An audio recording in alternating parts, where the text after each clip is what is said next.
दीदी तत्काल क्योंकि सूत्र। आजकल हाँ जी। आजकल मेरा ऑफ बहुत हो गया ना, इसलिए मुझे तो जरूरत है। हाँ हाँ ठीक। हाँ बोलिए तत्काल फरीदा सूत्र जी। ठीक। हाँ, तत्काल सूत्र ठीक है दीदी।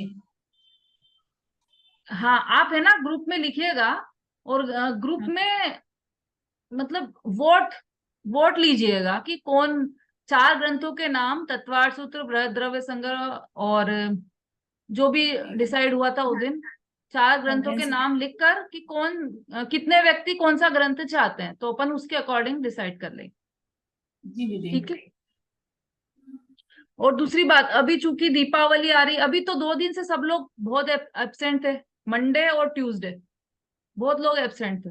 या तो वो दशहरा मना रहे थे, या और क्या आया था अभी कुछ, वहां चले जाते हैं घूमने के लिए क्या आया सब। था। यहाँ वहाँ घूमने के लिए चले जाते हैं सब दीदी, छुट्टियां रहती है ना। अच्छा। हाँ, हाँ। एक तो वो है, और कुछ लोग तो फिर रावण को देखने जाते हैं। रावण जो सम्यक दृष्टि थे, उनको जलाने के लिए चले जाते हैं, उसमें मजा लेते हैं। सम्यक जो आगामी तीर्थंकर हैं, ऐसे रावण आगामी है, अभी तो नहीं है, अभी तो जला सकते हैं अपन। नहीं क्यों दीदी। नहीं जला सकते। दीदी क्या बोलते हैं कि वो सम्यक दृष्टि तो है ही, उनको जलाने से क्या, वो दोनों भगवान तो बनने वाले हैं। अपन को जलाना है तो अपन अपनी बुराइयों को जलाएं, उनको जलाने से कुछ नहीं होने वाला। कितने बार जला चुके हो, और हिंसा ही होती है। हिंसा क्या, महाहिंसा होती है उतने टाइम तो उनको जलाने से तो हिंसा ही करते जा रहे हैं, और कुछ नहीं, वो तो अपने हैं ही जहाँ है। हम्म। नहीं तो बुराइयों को जलाने जाते हैं ना हम तो। बुराइयां ऐसा बोलते हैं, सबकी बुराइयों को जलाते हैं, पर हम्म उनको जलाने से किसी की बुराइयां तो कभी मिटती ही नहीं है, और बढ़ हम्म, जाती है जला। हाँ। और सम्यक दृष्टि जीव क्या, अपन तो मिथ्या दृष्टि क्या, एक चींटी को भी नहीं जलाते हैं, वो जैन ही है अपन तो। एक जी चींटी को दीदी। भी नहीं मारने वाले जैन होते हैं। तो हम कहाँ जी। रावण के जलने की अनुमोदना कर सकते हैं। अनुमोदना, कृतकारित और अनुमोदना, तीनों का फल बराबर बोला है। तो हम नहीं जलाए, देखने भी जाएं तो उतना ही पाप लगता है हमें, जितना जलाने का लगता है। बहुत अपन मजे मजे में और इंजॉय के लिए कि चलो बस, नहीं नहीं, हमारे मन में श्रद्धा थोड़ी है, हम तो वैसे ही देखने जा रहे हैं। तो ये मजे मजे में कितने कर्म बांध लेते हैं, है ना। और इन कर्मों के बंधन से उसका उदय भी फिर वैसे ही आता है। फिर हम रोते हैं कि ऐसा हमने कौन सा काम किया था जिसके कारण ऐसा उदय आया, और हम सहजता में बांधते चले जाते हैं उन कर्मों को। तो ये थोड़ा सा विवेक रख के, विवेक हर जगह जागृत होना चाहिए। जेनी ही उसका नाम है जिसका विवेक हर जगह जागृत, हर जगह एक कदम भी रखे तो विवेक के साथ रखे, एक कार्य भी करे तो विवेक के साथ करे, वो जैनी होता है। कि ईर्या समिति तो मुनिराज की है, हम क्यों चले ईर्या समिति से, कि नहीं, ऐसा नहीं है कि ईर्या समिति मुनिराज की। एक बात तो ये भी है कि हमें भी तो मुनिराज बनना है, लेकिन जब तक मुनिराज नहीं बने तब तक तो हम बिना ईर्या समिति के चल सकते हैं। कि नहीं, ईर्या समिति तो वहां पर उत्कृष्ट रूप से मुनिराज के बताई है कि बिना ईर्या समिति के वो चलेंगे ही नहीं। लेकिन यहाँ हमें भी अपने प्रमाद का त्याग करके एक एक कदम सोच समझ कर रखना चाहिए। पटाखे जलाएं, उसमें अनंत जीवों की हिंसा हो, ऐसा कार्य तो जैनी करते ही नहीं, है ना। बच्चे भी करते हैं तो उनको भी पेरेंट्स समझाते हैं, पाठशाला में भेजते हैं, तो वहां पर बच्चों को समझ में आ जाता है कि क्यों नहीं जलाना पटाखे। अब तो पर्यावरण का भी हो गया कि पर्यावरण के हिसाब से भी पटाखे जलाना अनुकूल नहीं है, किसी भी दृष्टि से अनुकूल नहीं है पटाखे जलाना, किसी भी दृष्टि से। कोई एक दृष्टि हो कि नहीं, किसी भी दृष्टि से नहीं, आर्थिक दृष्टि से भी, पैसों का रुपयों की गड्डी रख दो और उसमें आग लगा दो, ऐसा कर सकते हैं क्या अपन। ऐसा ही कर रहे हैं पटाखों में तो, कि देखो देखो कैसी रुपयों में कैसी आग लगती है, उसमें मजा माने हम। तो ये सब विवेक रखने की बात है कि हम दशहरा पर्व, दशहरा पर्व है ही नहीं हमारे इसमें। कि चलो कोई बात नहीं, पटाखे नहीं जलाते तो गाड़ी तो धो लें, गाड़ी पे तो हार फूल टांग दें, इतना तो कर लें, दुकान को सजा दें, उस पे मालाएं टांग दें, इतना तो कर सकते हैं ना, इसमें तो कोई दोष नहीं है ना। विवेक लगाओ, दीदी हम तो यहाँ पर ये कह ही नहीं रहे कि किसमें दोष है और किसमें दोष नहीं है। लेकिन वस्तु स्थिति क्या है? पहली बात तो जो हार फूल है वो उसमें साक्षात त्रसजीव देखे जाते, फूल तोड़ने में हिंसा और फिर फूल रखने में हिंसा। देखो, हम लोग जब छोटे थे, बचपना रहता ना, हालांकि पाठशाला में पढ़ते थे तो इसलिए कोई फूल वूल कुछ भी नहीं तोड़ना और ये सब पता था हमें। लेकिन हमारे घर में एक खुशी का अवसर आया, मतलब मेरी चाची को बेटा हुआ, ज्वाइंट फैमिली है, चाची को बेटा हुआ, तो वो बहुत टाइम बाद हमारे यहाँ कोई छोटा नन्ना मुन्ना बालक आया था, उसको हॉस्पिटल से घर लाया। तो हमने शौक शौक में पास में ही जो पौधे थे वहां से फूल तोड़ के ले आए, और ऊपर से जब वो उनकी एंट्री हुई तो ऊपर से बहारों फूल बरसाओ वाला गीत गा के और फूल बरसाए उनपे।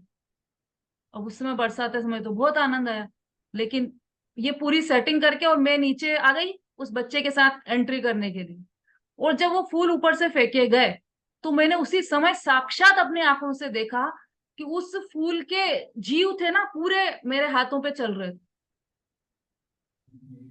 मतलब जो फूल फेंके गए उसमें जीव थे, जीव होते हैं, और वो फिर उनको, उन जीवों को हम धीरे धीरे से हटा रहे थे।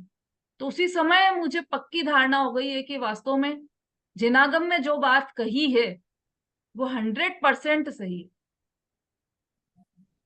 उसमें अपने को ऐसा, अरे ये तो कहते हैं, अब अपन तो अपन एंजॉय नहीं करेंगे क्या, ऐसा जो आ जाता है ना हमारे मन में, वो उस मन को समझाना चाहिए, और अगले ही पल आप उसको प्रैक्टिकल भी देख सकते हो कि वास्तव में ऐसा ही है जैसा जिन शासन में, जिन दर्शन में कहा गया है। तो यहाँ पर तो पंच परमेष्ठी को, सर्वज्ञ देव को, हमारे पुराने आचार्यों को, पंडितों को, सबको आधार बनाकर उनकी आज्ञा का पालन करते हुए हमें आगे बढ़ना चाहिए, क्योंकि अब इतना तो समय बचा नहीं हमारे पास कि हर चीज की परीक्षा करें। तो जिसने परीक्षा की है उनके अनुभव के आधार से आगे बढ़ते जाओ। ठीक है, चलिए। हाँ, एक एक और ये था कि अभी दीपावली आने वाली है, चूंकि सबके घरों में सफाई का कार्यक्रम रहता है, तो यदि कुछ अवकाश अपने को चाहिए पाठशाला में से तो आप लोग बता दीजिएगा, और कल दीदी भी पाठशाला रखना है या नहीं ये भी बताइएगा। उसके मैं बाद ये बोल अगले, रही हूँ कि अभी चार चार छंद और बचे हैं अपने, 5 बचे हैं।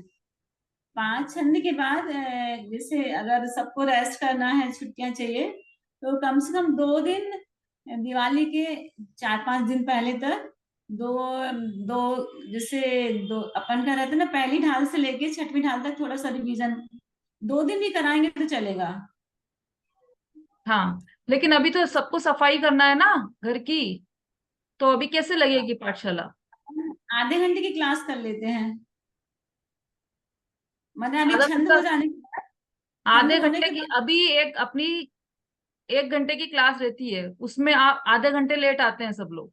आधे घंटे की क्लास में कितनी देर से लेट आएंगे ये भी सोचो, फिर क्लास बस लगाने दीदी का अपने फायदा नहीं रहेगा कुछ भी। पूरे 15 छंद हो जाए, फिर एक बार पूरा आप शुरू से लास्ट तक रिवीजन करा देंगे। मैंने नया विषय चालू होने के पहले, जैसे एक एक दिन में आप दीदी एक ही ढाल लेना है कि पहली ढाल तैयार करके आना है, उसमें तैयारी अच्छी होती है। और हम्म। जैसे पूरा की 6 ढाल, तो उसमें सब वो कचरा अभी हो तो जाता ये है। 5 छंद के बाद अपना ये भी रहेगा ना, पूरा अंतर प्रदर्शन और सारांश, लक्षण संग्रह, भेद संग्रह, ये सब रहते हैं ना, उसमें भी समय लगेगा, इतनी जल्दी तो विषय पूरा होगा नहीं। जी दीदी, मैंने जब भी ये पूरा हो जाए उसके बाद हाँ दीदी पहले रिवीजन हाँ, तो कराना, वो तो फिर आगे की बात हो गई। चलिए, जी अभी मतलब कल तो अपन क्लास लेते हैं, फिर कल तक आप जी लोग सोच कर बिल्कुल। देखिएगा कि मतलब कब से छुट्टियां चाहिए आपको, है ना। अब अपने विषय पर आ जाइए। 11वां नंबर का छंद सभी मन में गुनगुनाएंगे। मन में क्या, आप तो जोर से बोल सकते हैं, माइक म्यूट है आपके, लेकिन आप बोल सकते हैं। यूं चिंत्य निज में थिर भये तिन अकथ जो आनंद लयो, सो इंद्र नाग नरेंद्र वा अहम इंद्र के नाही कयो। तब ही शुक्ल ध्यानाग्नि करी चौघाती विधि कानन दयो। तब सब लख्यो केवल ज्ञान करी भविलोक को शिव मग कयो।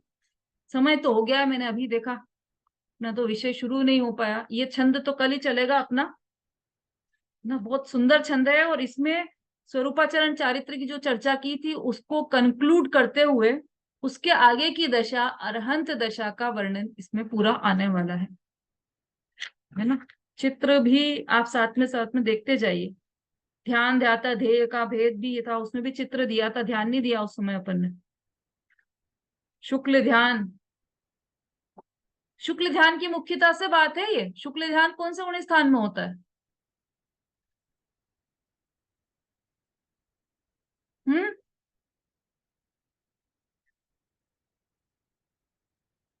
सुलोचना आंटी आप बताइए, अभी प्रवचन में भी यही चल रही बात रोज। जी दीदी। अनम्यूट करके बोलिए।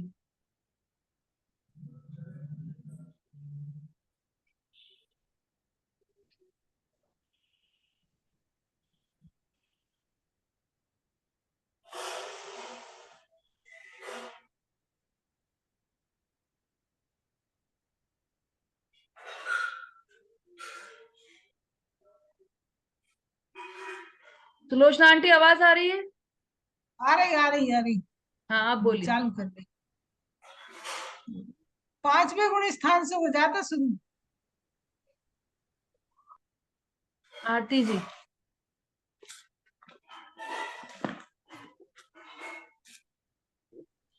शुक्लयान दीदी से 12वें गुण स्थान में होता है। बबीता जी।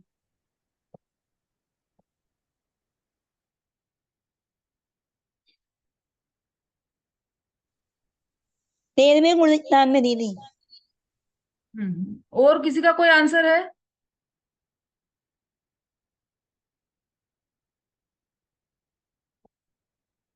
चलिए कोई बात नहीं। ये चूंकि अभी अपनी गुण स्थानों की चर्चा चल नहीं पाई है ना, इसलिए ज्यादा नॉलेज नहीं है किसी को गुण स्थान का। ये जो शुक्ल ध्यान है वह 8वें गुण स्थान में होता है। शुक्ल ध्यान की श्रेणी लगाते हैं मुनिराज, तो वो 8वें गुण स्थान में शुक्ल ध्यान होता है। उसकी मुख्यता से ये पूरी बात है यहाँ पर।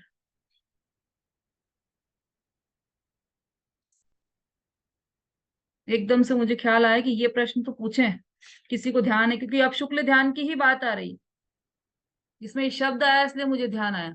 शुक्ल ध्यान 8वें गुण स्थान में होता है। जब 7वां गुण स्थान में स्वरूप में लीन हो जाते हैं मुनिराज, उसके बाद 8वां गुण स्थान आता है, तब शुक्ल ध्यान की श्रेणी लगती है। आरती जी ठीक है, तब 8वें गुण स्थान में शुक्ल ध्यान की श्रेणी लगती है।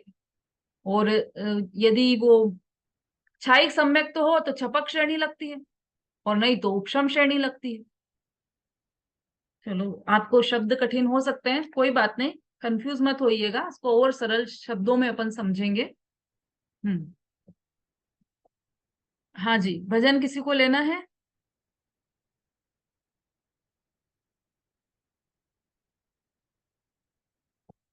मंजू जी।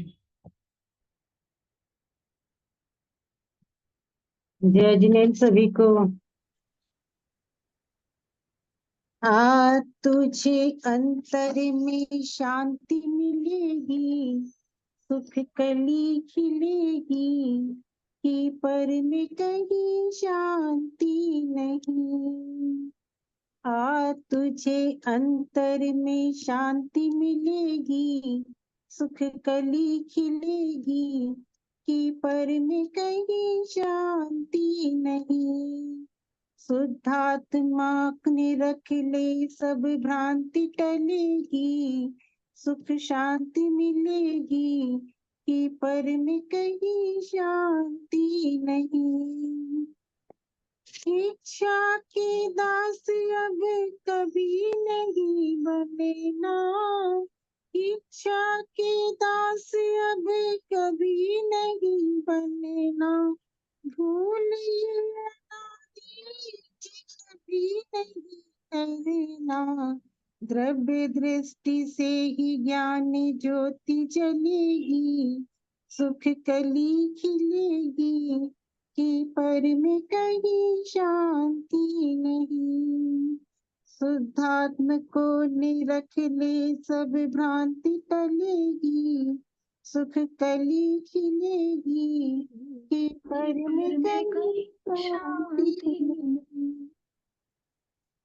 क्यों विकल्प करता पर्याय नासवान है, क्यों विकल्प करता पर्याय नाशवान है।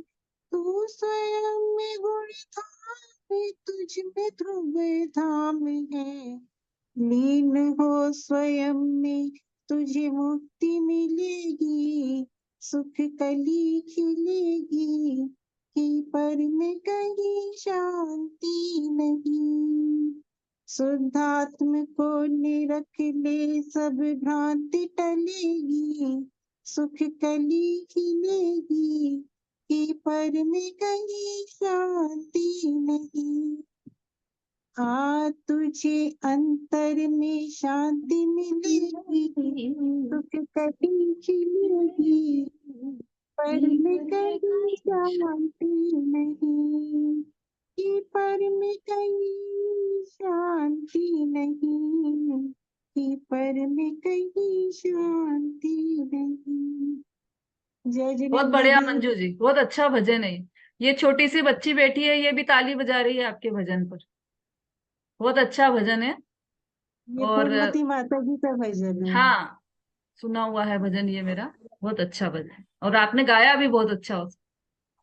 जावाणी के ज्ञान से सूझे लो कालो, सोवाणी मस्तक नमो सदा देत हूँ।